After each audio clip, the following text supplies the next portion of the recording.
Well, I haven't done any garage work to the Civic Wagon in a while, and when you see Civic Daddy dressed like this, old hat, really old shirt, it's probably the most throwback shirt that I have. I'm fixing to get real dirty and greasy, mainly because I'm pulling that out. Not the motor, Duper, yes, transmission. And the reason I'm doing that is for a secret sauce project I have been working on for so very long. I've been doing some numbers and some research, and with the help of Chris over at Whoop-De-Doo Racing, finally got this in. There's just one little stickers, of course, included. So as you know, in previous episodes, I talked about having my LSD installed. LSD is in. There's a factory diff that I ordered just in case to do a little bit of math. But this is the whole reason we are here. The MTM custom gear ratio. Ta-da! The new final drive and countershaft. So in theory, what this should do is that'll take my final drive from a 4.4 to a 5.1, which that should kind of even out. It's not a humongous, gigantic jump like I want it to be, but it's going to be quite a bit. Everybody talks about gearing, and how important it is. And obviously, when you have a 90 Civic that was used to 14s running on 30-inch tires and some heavy bead locks, you're going to need a little bit more of the gearing department. Because the motor, yeah, you can throw power at the motor all day long, but it doesn't mean anything if you don't have the gears to kind of match it. So while I'm here, I'm going to take out some stuff. I'm going to make some room for some other stuff. And I may change up this situation because I'm still having a little bit of overheating issue when it sits in idles for too long. So I'll kind of address that. But the reason I want to get this done and why I'm so antsy to do it and why I didn't go send this one off is because I want to get this in, test it, then get the supercharger finally plumbed up and on the dyno. So that is the whole thing, is I don't want to go and do the dyno with the supercharger if I don't have this in, because then I gotta go redo it all over again. Because this new gearing should be pretty wickedly different. I'm really curious to see how this goes. Really, I mean, this has never been done before. I love breaking new ground to this wagon, and that's what I want to do. So enough yakety yak. Oh, also I'm in there, new clutch, because last big off-roading thing I got in a really nice position. I could have crawled out of it, but the clutch started slipping. So I went with a nice expensive action clutch. All nice stickers. Really, I ain't even dug into this. Oh, there it is. So I went with a little bit more aggressive boy this time. That way we are good to go.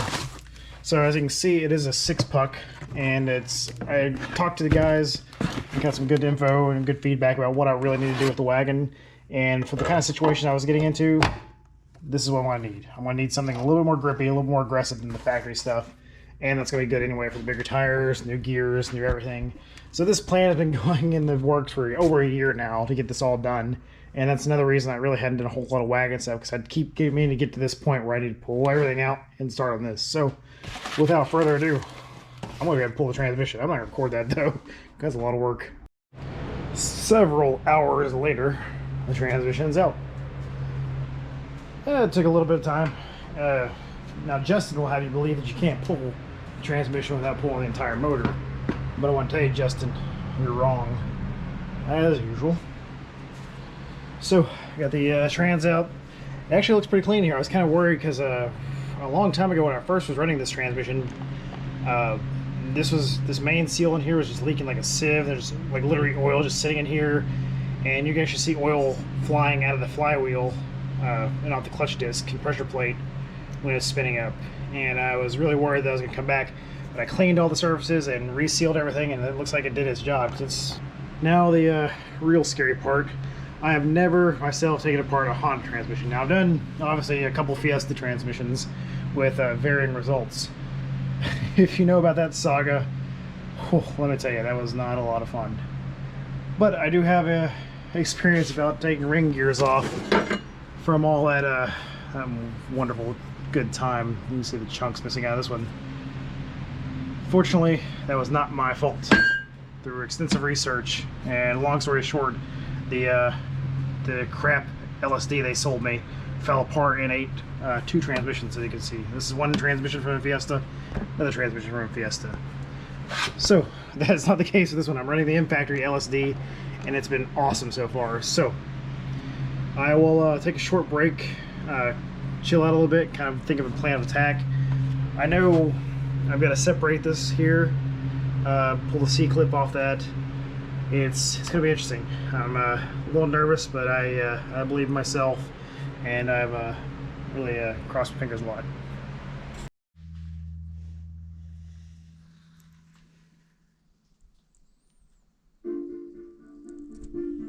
So we reached the point in the evening where I'm in over my head.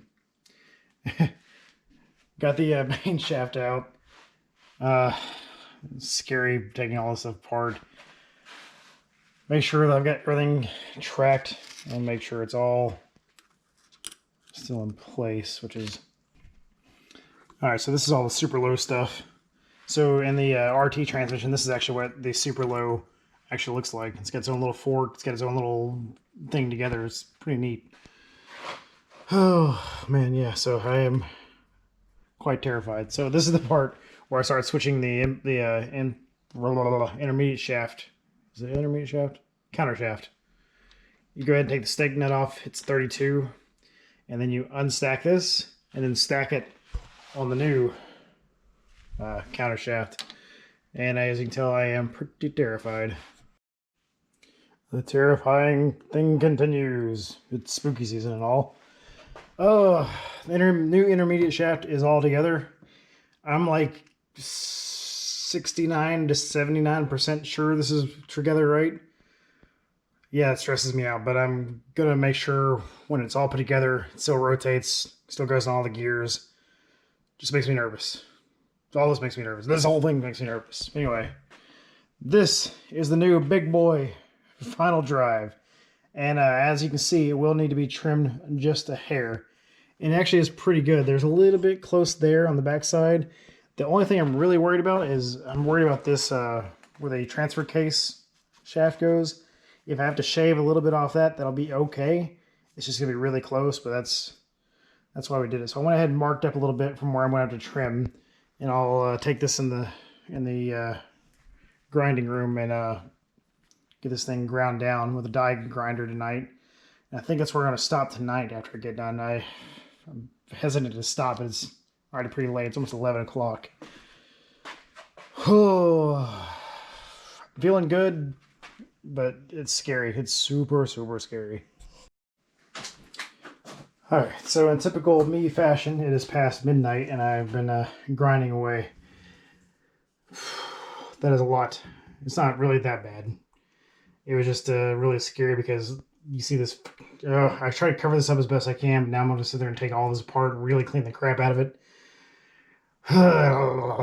And my fears about the transfer case input gear hitting the final drive are true, so I'm going to grind that down also, and I'll show you that in a second. But the case, if it's put the final drive in, spin it, it's okay. So that's scary stuff. Not a fan of any of this stuff, but I need to get it done, and I try to get a lot of people to help me out, but everybody's busy or everybody's got something going on, and I just can't wait. I need to get this in to quill my very busy mind with this. Now this is the input shaft I was telling you about that where it's contacting. You see that little line right there in the middle? That's actually the contact line where I kind of made it rub on the final drive so I could kind of get a witness mark of where it needed to be. So it looks like I need to take that line up to the shoulder off and grind down just a little bit. It is sketchy to say the least. I'm not really looking forward to having to shave this down at all because it's an important part, and it's hardened steel. It's not aluminum like the case. So this is going to be fun. Wish me luck. Alright, and finally, at almost 2 a.m., the case has been cleared. And I started here. You can see where I went up and clearance the case all the way to here. Ran it up, but I thought I was going to clear that, but it's actually clearing just fine, as you can see there. And the big thing that I was worried about came true, like I said. This is the input shaft for the transfer case. And if you spin the transfer case back here, you can see I have clearanced it enough, and I've taken a lot of material off of here, but this right here is not the actual power transfer. This only goes up to this bearing, and it's just kind of a balance area. And I can show you on the other one I've got. But you see I took a lot of material off there. I really wish I had a lathe here because I could have done that a lot easier. But this is what one looks like that isn't shaved. You see it's got this big thick collar. It's pretty beefy. And what was happening is that ring gear was just hitting that entire thing. I thought it was just from about halfway down up, but it ended up almost to the shoulder here is where I had to take down. That's why I had to go, it took so long to go and do all that. So yeah, like I said, that's not there's no power transfer from here to here. So taking that material right there, it doesn't really worry me too bad. The only power transfer is from here all the way down the shaft. So any kind of force will be not translated right there immediately. I don't think. And if it is, so be it. We'll figure it out. Yeah, that's not too hard to replace, so I have to. And I have a spare one here, as you can see. So with that being said, I'm going to call it a night tonight. I haven't finished cleaning this case. But as you can see,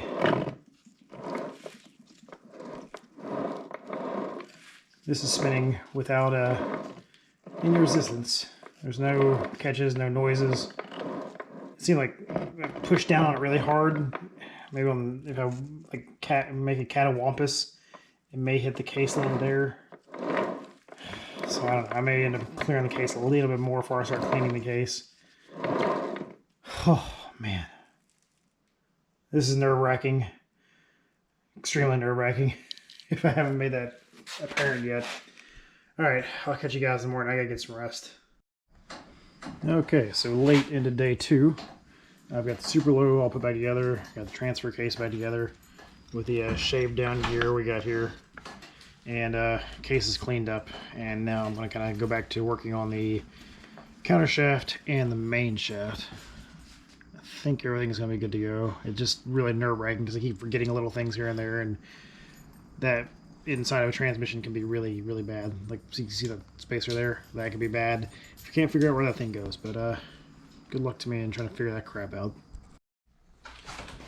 And at the end of day 2, we have made some good progress. Got everything spinning and doing mostly what it should. There's a few things I gotta go double check on. Position this shift fork super low. A few more things I just want to go back and double check before I start buttoning up. I don't think I got the reverse quite right just yet. It's confusing. I get how it works, but I don't know how to engage it without it all being in. The interlock's there, ready to go. I haven't bolted down anything yet as far as like the shift selectors and stuff, because I want to do a little bit more research before I get that. So hopefully by tomorrow, I'm ready to button this thing all up and start getting it ready to go back in the wagon. So before I put this stuff back in the wagon, I still have to do the clutch, which I've got there. And yeah, the garage is an absolute wreck. I really should have cleaned it more before I went and did all this. But that's going to conclude day 2. I've kind of taken my time with it. I'm not really trying to rush it super big because I want to make sure I've got everything taken care of. I do my research in between on my little breaks and make sure that I'm doing this correctly to the best of my absolute knowledge. The good thing is I've learned a lot about transmissions, and no, I completely understand how these work. Because before I knew some gears turn, I knew there was some synchros and counter shafts and main shafts and yada yada. But now, after actually tearing it apart and having to put it back together a few times, I understand 100% how this thing works. It's not easy, and I couldn't explain it to you if I had to, but I understand. So that's all that matters. So anyway, that's enough for day 2. Alrighty, so I have gone through everything, checked it twice, got the shims correct. I've done my homework, trying to make sure everything on here is fantastically good, because that's my favorite F word, fantastic, as you might know. But, so I want to do a little bit of a treat here. I have not seen a single video anywhere on the YouTubes, the internets, anywhere, of the inside workings of a D-Series RT four-wheel drive transmission. So, I will kind of explain what you're looking at here.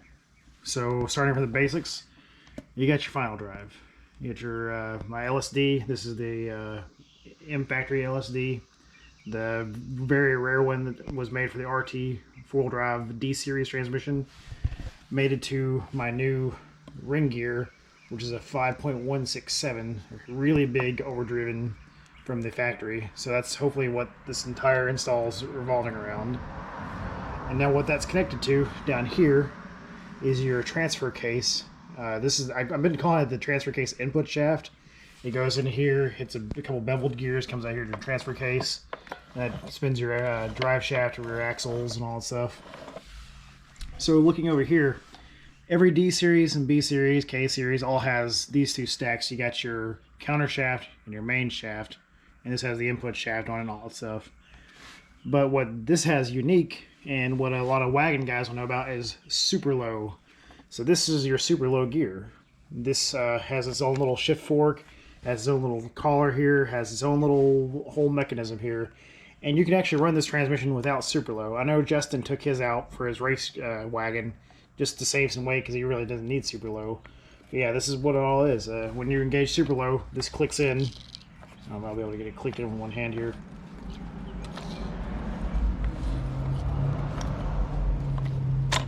There you go. So when that clicks in, you're now on super low. And then click back out, and you're out of super low. So that's the super low gear set, the whole thing there.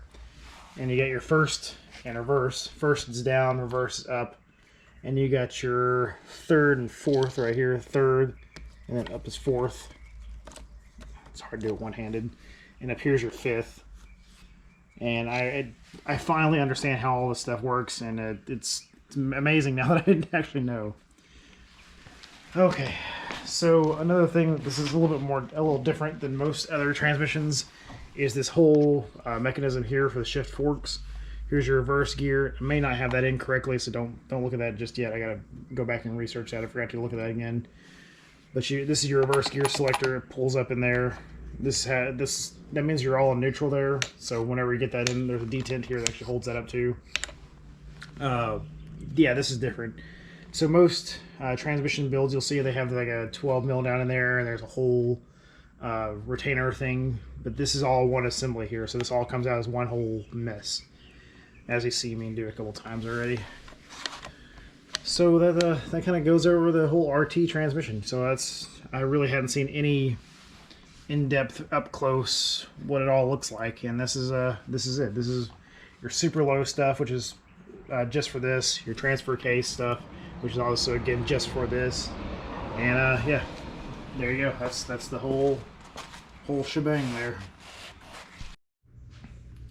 Well, it's been a few days now, and I had to take a break from this because I put it all together, and I had a few questions, and I couldn't quite figure it out, and I finally got all the spacing figured out, and I was really, again, nervous about this whole thing, and I finally got it all figured out to where it's all rotating freely now, and we're back together. It's officially back together. Everything's sealed, everything's torqued. Whew. Yeah, this is a bigger job than I knew it was going to be a big job. I can't say it was a bigger job than I was expecting it to be. But unfortunately, I'm going to go ahead and call it on this. I know that I was going to go ahead and the plan was to run through all this, put it in the car, drive off, and show that all in one video. But I'm going to make this a two-parter because there is so much information in this first video. I don't want to get lost in the whole series. So this is part 1 of 2, and I'll see you guys very soon because I'm already starting on the next part and want to start filming now. So peace.